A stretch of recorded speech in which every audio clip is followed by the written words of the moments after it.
Welcome to Agora Nexus with Atabai, where knowledge and awareness converge.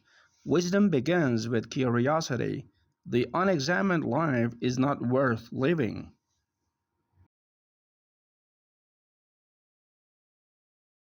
Welcome to the deep dive. Today we're jumping right into something truly fascinating, one of those ideas that really stretches the mind. Just imagine for a second, what if your whole life story, every single thought, feeling, choice, and not just yours, but the story of the entire universe, past, present, future, what if it was all recorded somewhere, accessible? That's the core concept we're exploring today, the Akashic Records. Exactly. And our mission here is to really unpack this. What are they? Supposedly, where did this idea even come from? How do people claim to access them? And we need to look at all sides, right? The spiritual traditions, the, modern scientific ideas people connect it to, and of course the skepticism. Absolutely. We've got a lot to draw on ancient texts, modern teachers, personal stories, even some pretty critical academic takes. So let's dive in. Okay, so fundamentally, the Akashic Records are described as mystical energy records. Energy records, like a giant cosmic database. Sort of, yeah. Think of it as a universal log containing, well, everything. Every event, thought, word, emotion, intention, ever, across the whole cosmos, past, present, and future. Wow. And where are they supposed to be? They're believed to be stored in a deeply coded form within what's called the Hiranyagarbha. Hiranyagarbha. Can you break that down for us? Sure. It's often translated as the cosmic womb, or maybe Karya Brahman. In Hindu philosophy, it's like the primordial golden seed, the very first spark of the universe. So storing the records there implies they're absolutely fundamental, part of the blueprint from day one. Precisely. It suggests they aren't just about the universe, they're woven into its very fabric. And the word Akasha itself, that's Sanskrit, right? What does that tell us? It does. Akasha means the fifth element, Right. often called space or ether or spirit. It's seen as distinct from earth, air, fire, and water. The source element. Exactly. The idea is it's the parent source from which the others emerge and eventually dissolve back into. It's not just emptiness. It's pictured as this vast cosmic ocean of energy. Containing all possibility. Right, and possessing its own intelligence. A kind of sea of consciousness that knows itself and records everything happening within it. It's such a huge concept. I imagine people have used different ways to try and grasp it over the years. Oh, absolutely. You see all sorts of analogies. Ancient mystics might talk about an ethereal archive, a universal library, maybe even literal books or scrolls. And more recently, with technology. Yeah, you get comparisons to like a giant computer system, cloud computing, an energetic log. I've even heard it called a Google search for your soul. That's vivid. Puts a modern spin on it. It does. And it's interesting, even ancient Egyptian lore apparently described them as like fiery stone tablets with information that transcends language but appears in the reader's own tongue. So where did this specific idea, this lineage, really begin? The general consensus points to the Vedic tradition in ancient India. That's where the concept of Akasha as this recording medium alongside the five elements seems to have first been explicitly revealed. But it feels like echoes of this idea pop up elsewhere too, right? Yeah. Like it resonates across cultures. Definitely. You see parallels, like the Hebrews have their Book of Life or God's Book of Remembrance. And the Egyptians you mentioned, the Hall of Records. And in Islam, there's the Alawah Mahfuz, the preserved tablet, said to contain all decrees. It does suggest a shared intuition, perhaps, about some kind of universal record keeping. So how did the specific term Akashic Records become common, especially in the West? That really comes down to the Theosophical Society in the late 19th century. Helena Blavatsky, one of the founders, introduced the Sanskrit term Akasha as this primordial life force. But she didn't quite call it an archive initially. Not exactly in those terms. She spoke more about indestructible tablets of the astral light, recording thoughts and deeds. The idea was there, but the phrasing evolved. Okay, so who cemented the term Akashic Records? Well, other key theosophists like Alfred Percy Sennett and Henry Steele Olcott hinted at permanent records in Akasha accessible to the enlightened. But it was really C.W. Leadbeater, around 1899, who explicitly used Akashic records for something a clairvoyant could read. He's the one who claimed to read histories of Atlantis and stuff. That's him. And then Alice Bailey, later in the 1920s, gave that very visual description of an immense photographic film capturing everything. That really helps solidify the image. And Rudolf Steiner, too, right? Yeah. He used the concept a lot in his anthroposophy work. Yes, particularly when writing about lost civilizations like Atlantis and Lemuria. So you see this thread running through esoteric thought being picked up and elaborated on. Okay, so if these records exist, how do people claim to actually access them? It's not like checking out a library book, I assume. No, definitely not. It's described as a metaphysical process. It's about aligning your consciousness, your energy, to resonate with that vibrational field where the information is held. And how do they do that? What are the methods people talk about? Well, deep meditation is a common one. Reaching altered states of consciousness, sometimes even trance states. Like the example of Paramahamsa Nityananda entering Nirvikalpa Samadhi. That sounds pretty intense. It is. Nirvikalpa Samadhi is considered a very high state in yogic traditions, beyond thought, beyond self, just pure awareness. The idea is that in such a state, you can perceive these deeper realities directly. What about other ways? Less extreme, maybe? Sure. People use guided meditations, specific prayers. Linda Howe's pathway prayer is quite well known in these circles. Others report success with things like automatic writing, certain breathwork techniques. Some use plant medicine, lucid dreaming, even astral projection. Lots of different avenues, apparently.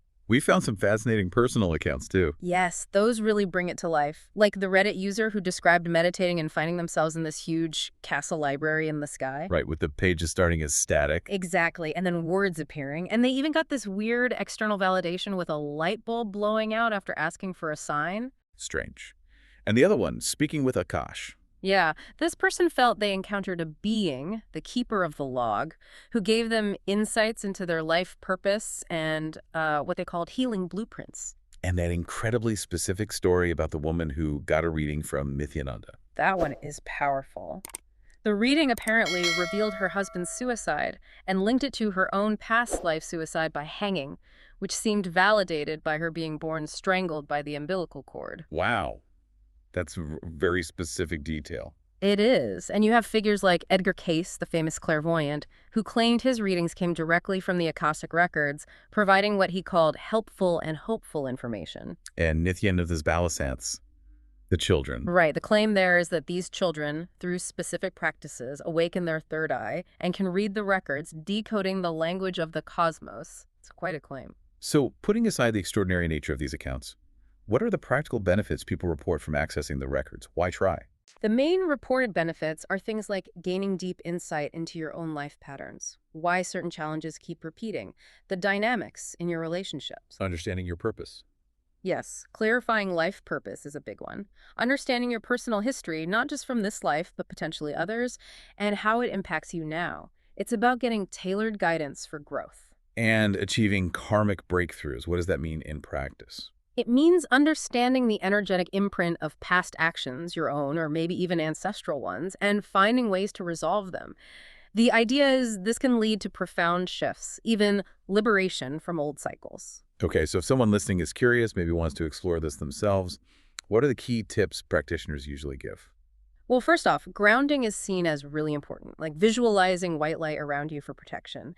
Then, usually, saying some kind of opening prayer or intention. And ask clear questions. Yes, be specific, but also understand you'll likely only get information that's relevant and helpful for you right now, not just anything you're curious about. What about accessing records for other people? The ethical guideline is always ask permission first, and never, ever try to access records for anyone under 18. That's a strict boundary. Okay, and afterwards? Definitely use a closing prayer to sort of sign off. And journaling is highly recommended. The information can fade like a dream, so writing it down helps. And the overall feeling, is it scary? Practitioners usually emphasize the energy itself is healing, meditative, uplifting. If you feel fear, they say it's likely your own stuff coming up, not the records themselves. Trusting your intuition is key. All right, now we have to address the elephant in the room, the skepticism. Is this all just made up? Well, that's certainly one perspective we found. Some sources flat out call the Akashic Records a work of fiction, purely an invention of the Theosophists. And the main criticisms. They focus on the lack of scientific proof. There's no empirical evidence for astral projection, other planes of existence, or these records themselves. It relies entirely on anecdotal accounts, subjective experiences. And figures like Cayce or Howe get dismissed. Often, yes. Skeptics see them as unreliable sources. arguing that truth should come from reason and evidence, not subjective feelings or claims of clairvoyance. It challenges the whole materialist scientific framework. But then proponents often point towards modern science itself, finding potential parallels.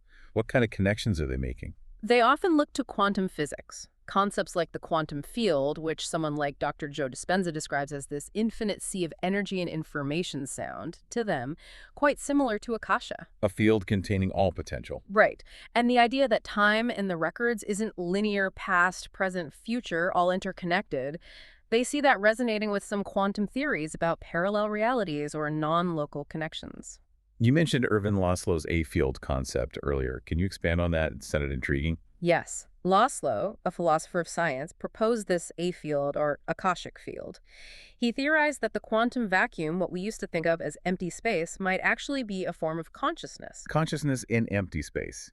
Essentially, yes. A field that holds information, a memory of the universe right back to the Big Bang.